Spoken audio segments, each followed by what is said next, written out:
Hello, ladies. Welcome to the first episode of my interviews from Hades. Tonight's special guest probably knows more about demons than I do, since he's worked for Hollywood for almost 2 decades now.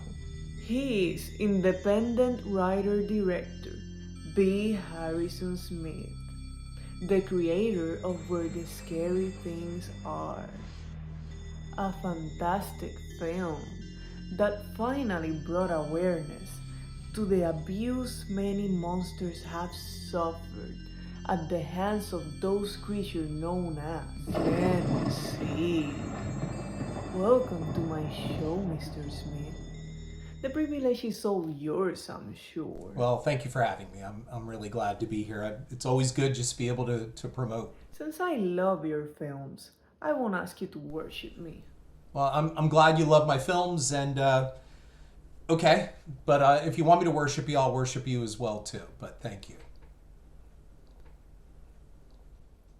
You have a new book out now called Trickle Down: The Making of John Carpenter's They Live and His Middle Finger to Reagan's Making America Great Again. What a marvelous title. I sure would love to give the middle finger to every politician, but I don't want my show to be banned again. So I'll stick to my usual hidden tactics. Can you tell us what kind of insights about the film and middle fingers readers can expect to find when they pick up a copy of your book? Yeah, I think the temperament or the temperature of the country right now is pretty much a middle finger to every politician for most people. Most. John Carpenter felt very strongly about the 80s and the Reagan administration. So you have a copy of my book, and here's my copy of my book.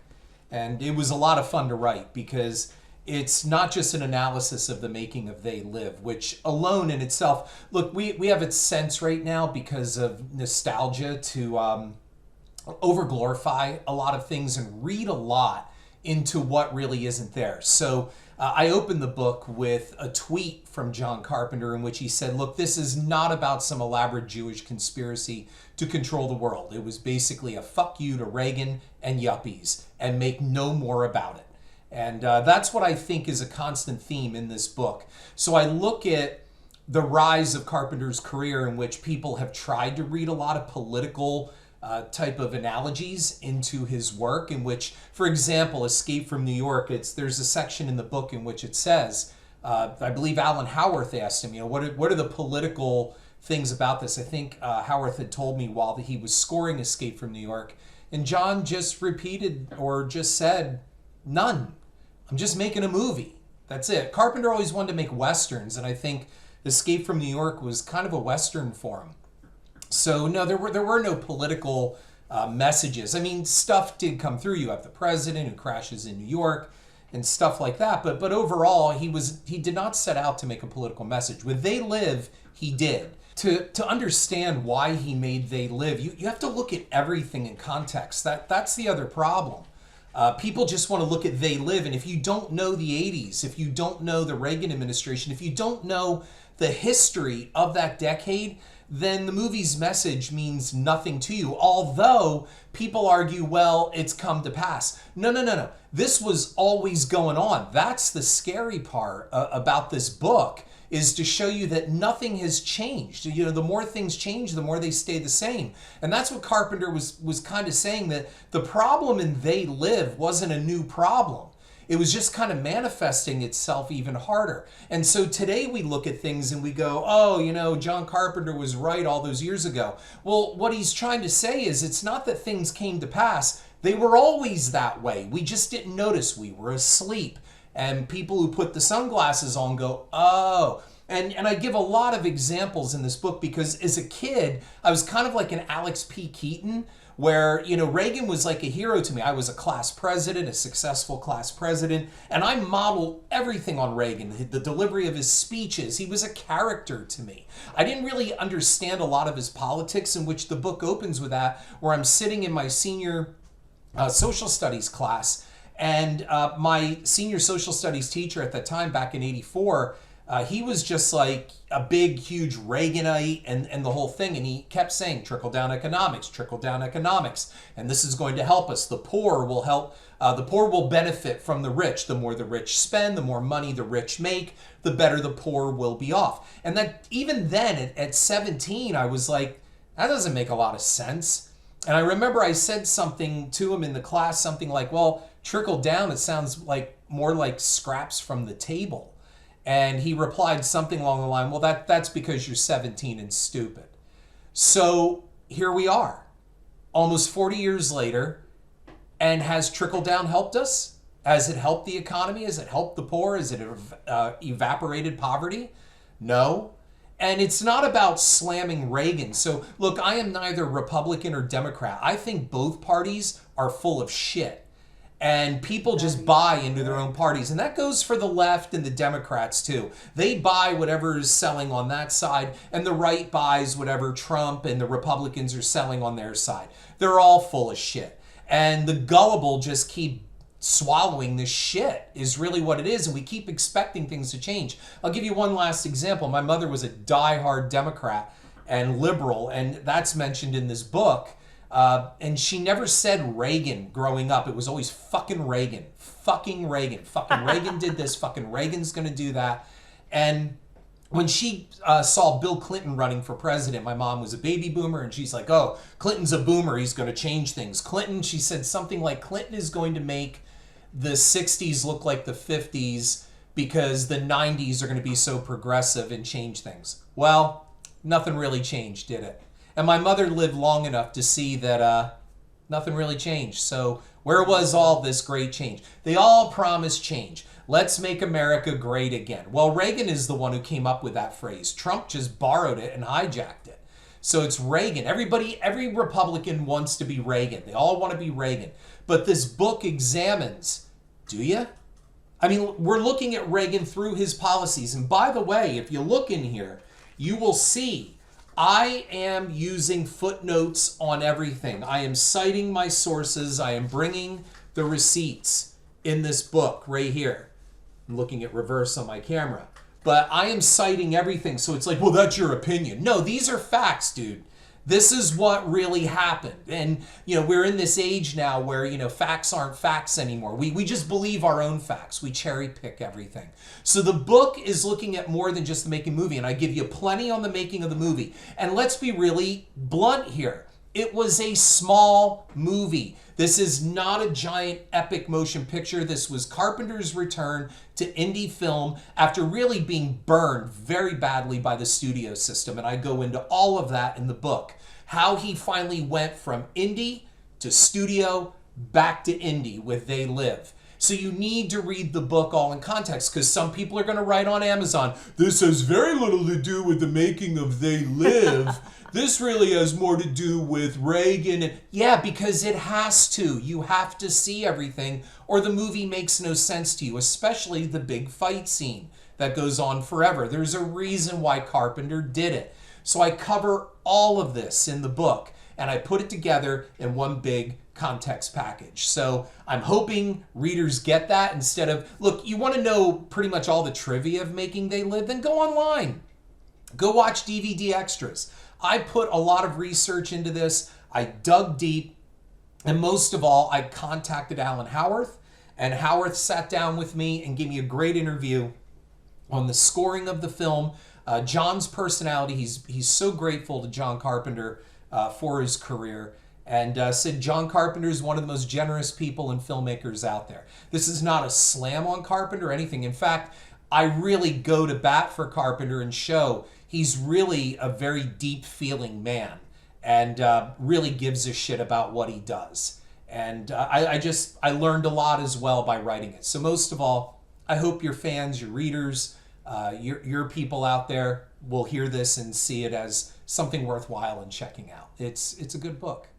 It certainly is. And I'm sure all my dark souls out there who are interested in this subject will pick up a copy on Amazon as soon as they can. Your other book is a masterpiece memoir about the 80s called I Live the 80s.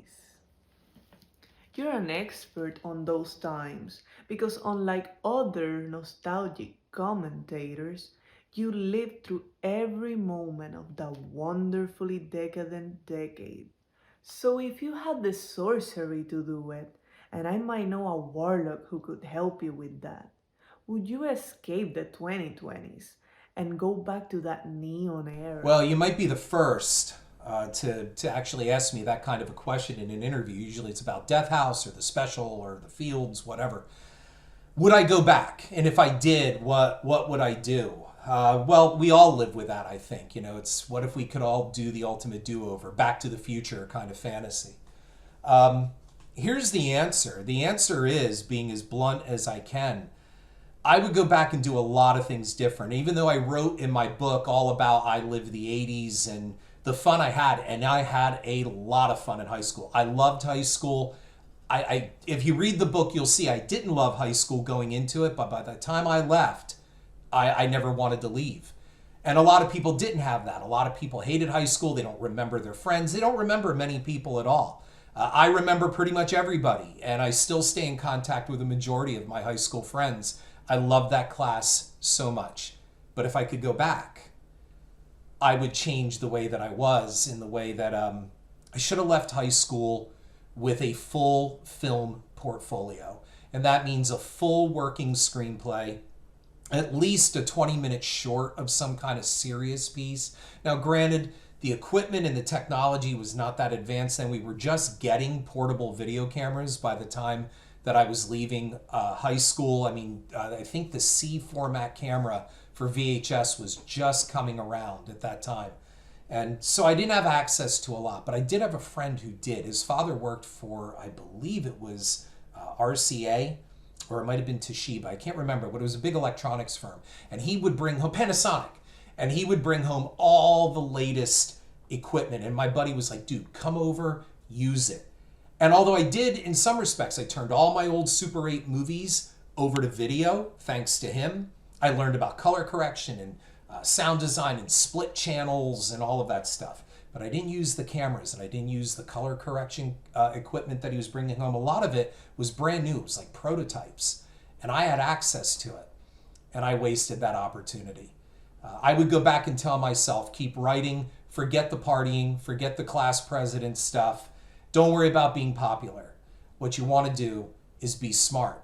And I should have left with a far bigger portfolio of work than what I did. And again, we can all say that. I'm sure you can say that as well. You would go back and change things. But that's the one thing I would change. I mean, I loved all the people that were with me. However, I should have did more in the way of my career, because I will go off to Penn State and I will fail out of Penn State because I partied and I majored in the cheerleader downstairs in the apartment building. And I never went to class and I flunked out. I was gone after a semester and 2 weeks into the second. And then I moved to California where I got a job at Universal Studios. That's a whole different story for another time. And probably the follow-up to my I Live the 80s book. Still Living the 80s is what I was going to call it, and probably will. So I would tell my former self, especially in my senior year, when going off to Penn State, I would tell him, go to class. On Twitter, you see a lot of these. You can go back in time and say 3 words to your former self. What would it be? My answer is go to class. Get a portfolio. That's what I would tell my former self. I hope that answers your question. But It did, and it was wonderfully said. I look forward to reading Still Living the 80s when it comes out. Thank you so much for being my first guest, Mr. Smith. You truly are one of a kind. Keep making those indie horror films that I love so much. You will always be welcome on my show. No worshiping needed, unless you want to. Thank you for having me on. I was really happy to be here. I'll come back anytime. And I'll work on worshiping you. So thank you, but seriously, thank you for loving my films and being a supporter. It really means a lot, especially on the indie field, the way things are changing right now with AI. So I'm very grateful for the support to both of you, and especially to Neo-Pulps. So get out there and keep doing what you're doing and fight that good fight. Thank you. That was B. Harrison Smith, my dark souls, one of the best independent creators out there. Support him by picking up some of his books, or check out his great horror films like The Special, which the weirdos from Neo-Pulps cover in their first issue. I'm going to possess their second issue. Even if they don't want me to.